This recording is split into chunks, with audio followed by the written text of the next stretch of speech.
अस्सलाम वालेकुम क्लास। मैं हूं मोहम्मद इमरान और हम आज के लेक्चर में पढ़ेंगे types of matrices. Previous lecture में हमने 1.1 और मैट्रिसेस की डेफिनेशन और इंट्रोडक्शन टू मैट्रिसेस किया था और आज का हमारा लेक्चर है टाइप्स ऑफ मैट्रिसेस। तो फर्स्ट नंबर पर हमारे पास है रो मैट्रिक्स। रो मैट्रिक्स क्या होता है? कितारी कालब। कितारी कालब मतलब ऐसा कालब जिसमें आपके पास एक ही कितार हो। आप matrix having only one row is called row matrix. Just like हमारे पास ये एक मैट्रिक्स है,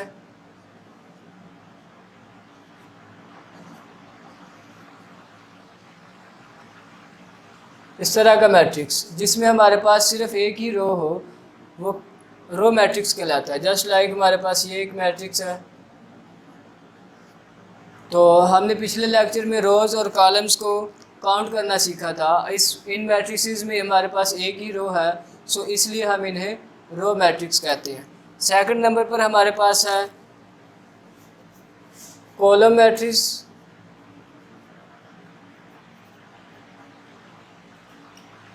तो गाइस कॉलम मैट्रिक्स क्या होगा? इसी तरह ऐसा मैट्रिक्स, ऐसा कॉलम जिसमें सिर्फ हमारे पास एक ही कॉलम हो, वो हमारे पास कॉलम मैट्रिक्स कहलाएगा। जस्ट लाइक हमारे पास ये एक मैट्रिक्स है, आप देख सकते हैं कि इसमें सिर्फ एक ही कॉलम है, इसलिए हम इसे कॉलम मैट्रिक्स कहेंगे। इसी तरह हमारे पास ये एक मैट्रिक्स है, इसमें भी हमारे पास एक कॉलम है, तो इसे भी हम कॉलम मैट्रिक्स कहेंगे। नेक्स्ट है हमारे पास गाइस रेक्टेंगुलर मैट्रिक्स। इसे मुस्ततीली कॉलम भी कहते हैं और ये हमारे पास ऐसा कॉलम होता है जिसमें हमारे पास number of rows is not equal to number of column हो। जस्ट लाइक हमारे पास ये एक मैट्रिक्स है,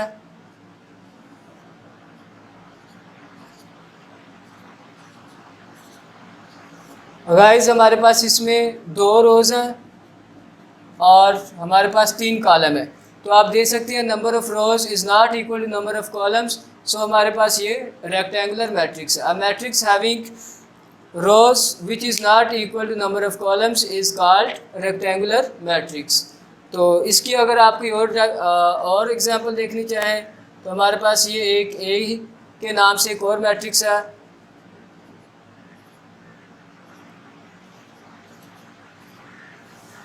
वैसे हमारे पास ये रेक्टेंगुलर मैट्रिक्स है, इसी तरह हमारे पास ये रेक्टेंगुलर मैट्रिक्स है। तो ये सारे के सारे रेक्टेंगुलर मैट्रिक्स है क्योंकि इनमें number of rows is not equal to number of columns है। तो ऐसा कॉलम हमारे पास रेक्टेंगुलर मैट्रिक्स होगा। नेक्स्ट है हमारे पास guys square matrix. Rectangular matrix के बिल्कुल ऑपोजिट स्क्वायर मैट्रिक्स होगा। मतलब रेक्टेंगुलर मैट्रिक्स में क्या था कि आपके पास number of rows is not equal to number of columns थे, इसमें आपके number of rows is equal to number of columns होने चाहिए। जैसे कि हमारे पास ये एक मैट्रिक्स है, ये हमारे पास गाइस स्क्वायर मैट्रिक्स है क्योंकि इसमें number of rows and number of columns equal हैं। तो इसीलिए a matrix in which number of rows is equal to number of columns is called square matrix. ऐसा कॉलम जिसमें कितारों की तादाद कॉलमों की तादाद के बराबर हो, वो आपका मरबई कॉलम होगा। तो इसी तरह अगर आप कोई और एग्जांपल देखनी चाहें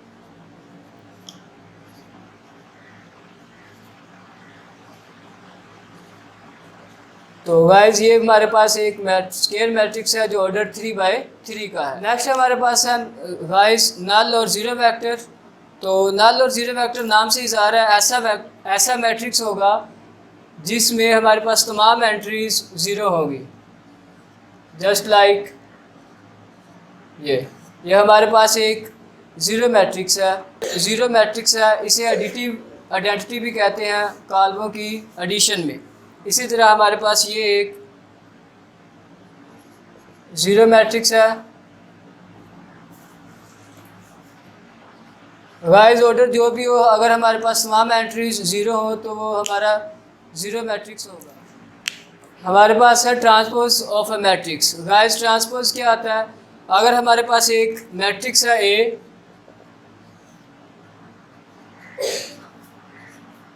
अगर हम इनकी कितारों को कॉलमों में बदल दें तो हमारे पास उसका ट्रांसपोज आ जाएगा।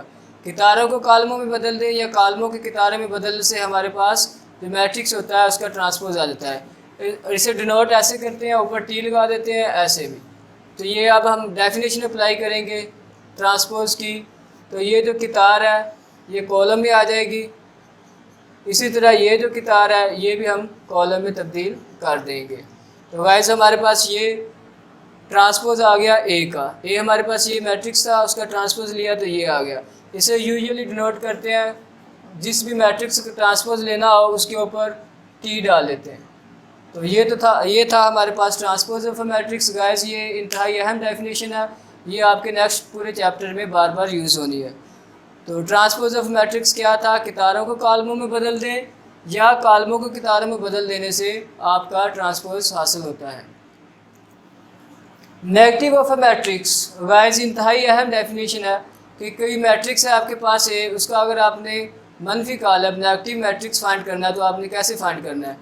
जस्ट लाइक हमारे पास ये एक मैट्रिक्स है,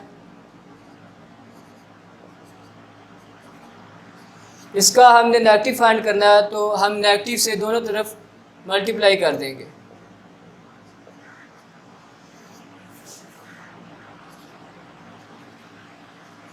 तो गाइस जब हम नेगेटिव से मल्टीप्लाई करते हैं तो आपको पता है कि हमारे पास जो साइन होते हैं माइनस माइनस पॉजिटिव हो जाएगा और माइनस पॉजिटिव माइनस हो जाएगा, इसी तरह ये पॉजिटिव और ये -12। तो गाइस ये हमारे पास माइनस ए हासिल हो गया, ये ए का नेगेटिव है। इसे एडिटिव इन्वर्स भी कहते हैं। एडिटिव इन्वर्स वो होता है कि अगर किसी चीज़ में उसका उल्ट ऐड करने से ज़ीरो आ जाए तो वो एडिटिव इन्वर्स होता है। यहाँ पर हमारे पास ए का एडिटिव इन्वर्स है -a। तो गाइस नेगेटिव की डेफिनेशन हमने सीखी। गाइस नेक्स्ट है हमारे पास symmetric of a matrix. Symmetric matrix कौन सा होता है गाइस? अगर हमारे पास एक मैट्रिक्स है, अगर हम उसका ट्रांसपोज लें और वो उसी के बराबर आ जाए तो हम बोलेंगे ये सिमेट्रिक मैट्रिक्स है। जस्ट लाइक इसकी डेफिनेशन ये है कि अगर हमारे पास कोई मैट्रिक्स ए है, उसका ट्रांसपोज लें तो वो उसी के बराबर आ जाए तो वो हमारे पास मैट्रिक्स होगा सिमेट्रिक मैट्रिक्स। अब इसकी एग्जांपल देखते हैं गाइस। ये हमारे पास एक मैट्रिक्स ए है। अब हमने देखना है ये सिमेट्रिक मैट्रिक्स है या नहीं। हम इसका ट्रांसपोज लेंगे और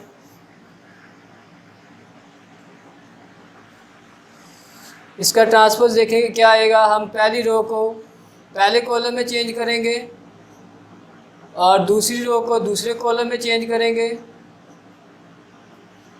और इसी तरह तीसरी रो को तीसरे कॉलम में चेंज करेंगे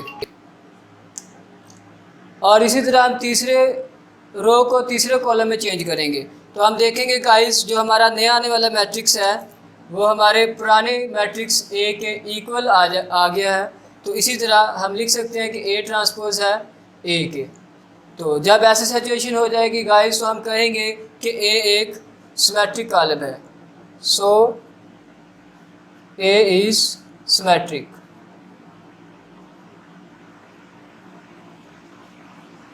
गाइस ये थी हमारे पास सिमेट्रिक कॉलम की डेफिनेशन और ये इंतहाई अहम है। मैं एक बार फिर रिपीट करता हूँ। हमारे पास अगर कोई भी कॉलम है, अगर उसका हम ट्रांसपोज लें और फिर वो उसी के बराबर आ जाए तो हम कहेंगे ये जो मैट्रिक्स है वो सिमेट्रिक मैट्रिक्स है।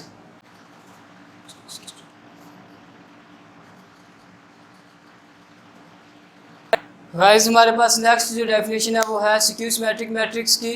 तो skew symmetric matrix a square matrix is said to be skew symmetric if A transpose is equal to -a।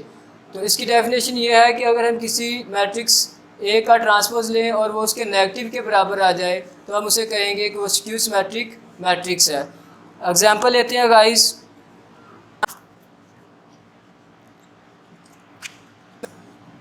ये हमारे पास गाइस अब हमने चेक करना है ये स्क्यू सिमेट्रिक मैट्रिक्स है या नहीं। हम क्या करेंगे, हम इसका ट्रांसपोज लेंगे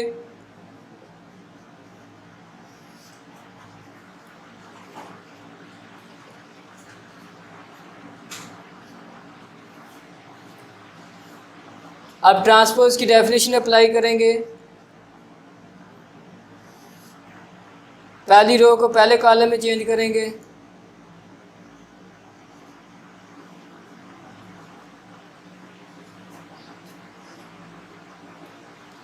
तीसरी रो को तीसरे कॉलम में चेंज करेंगे। ये हमारे पास आ गया ए मैट्रिक्स। अब हम इसमें से माइनस कॉमन लेंगे, हमारे पास क्या बचेगा? जब माइनस कॉमन लेंगे साइन चेंज हो जाएंगे। ये +2, ये 3, ये हमारे पास -2, 0, +1, ये हमारे पास -3, -1 और 0। ये हमारे पास मैट्रिक्स है। जो हमारा नया आने वाला मैट्रिक्स है वो ए के बिल्कुल बराबर है, तो हम इसकी जगह पर लिख सकते हैं -a। इससे क्या गाइस हासिल हुआ कि हमारा जो ए ट्रांसपोज है वो बराबर आया है नेगेटिव ऑफ ए के। तो जब ऐसा हो जाए गाइस कि हमारा ट्रांसपोज इसके नेगेटिव के बराबर आ जाए, तो हमारा जो मैट्रिक्स होगा वो सिक्विक मैट्रिक्स होगा। डायगोनल मैट्रिक्स, इसे गाइस वितरी कॉलम भी कहते हैं। और ये ऐसा कॉलम होता है जिसमें वतरी अरकान पर हमारे पास एक कम से कम एक नॉन ज़ीरो एंट्री होनी चाहिए और बाकी तमाम एंट्री ज़ीरो होनी चाहिए। जस्ट लाइक हमारे पास ये एक मैट्रिक्स है।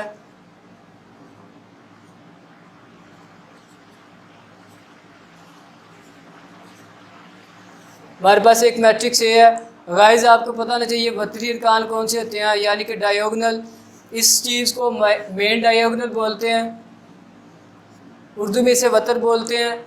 और यहाँ पर हमारे पास कम से कम एक रुकन जो है वो गैर सिफर होना चाहिए, बाकी मैट्रिक्स की तमाम एंट्रीज ज़ीरो होनी चाहिए। तो ऐसा मैट्रिक्स हमारे पास डायगोनल मैट्रिक्स कहलाता है। यहाँ पर गाइस एक चीज़ का ख्याल रखिएगा, इनमें से ये अगर हम ज़ीरो कर दें तो डेफिनेशन पर कोई असर नहीं होगा, क्योंकि कम से कम एक रुकन गैर सिफर होना चाहिए था, तो हमारे पास फिर भी 2 हैं। और अगर हम इसे भी ज़ीरो कर दें तब भी हमारे पास ये एक वतरी कॉलम बरकरार रहेगा। जस्ट लाइक हम एक और मिसाल लेते हैं।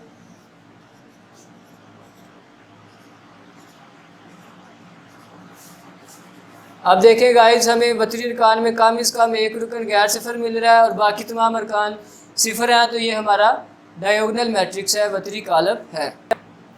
नेक्स्ट हमारे पास है स्केलर मैट्रिक्स। गाइस अगर आपको डायगोनल मैट्रिक्स की समझ आई है तो ये इंतहाई आसान है। इसमें क्या है, हमारे पास मेन डायगोनल पर सेम एंट्रीज हों। जस्ट लाइक हमारे पास ये एक मैट्रिक्स है जिसमें हमारे पास मेन डायगोनल पर सेम एंट्रीज हैं और बाकी तमाम अरकान सिफर हैं। मतलब कि ऐसा वितरी कॉलम जिसमें वतरी अरकान पर यकसा एंट्रीज हो, यकसा अरकान हो, वो हमारे पास स्केलर मैट्रिक्स होगा। कोई और मिसाल लेते हैं गाइस। ये हमारे पास भी एक मैट्रिक्स है।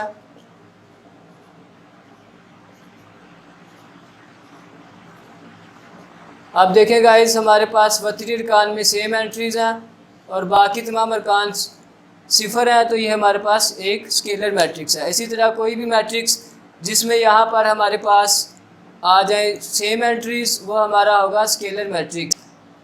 Identity matrix. Guys identity matrix भी डायगोनल मैट्रिक्स की एक अहम किस्म है, जिसमें हमारे पास इसे हम ऑलवेज आई से शो करेंगे। गाइस ये आपने हमेशा याद रखना है, ये मैट्रिक्स इंतहाई अहम है, आपकी पूरी एक्सरसाइज में आपको ये काम आने वाला है। इसकी डेफिनेशन को गौर से समझें और इसकी जिस चीज़ से हम डिनोट करेंगे उसे देखें, आपने याद रखना है इसे।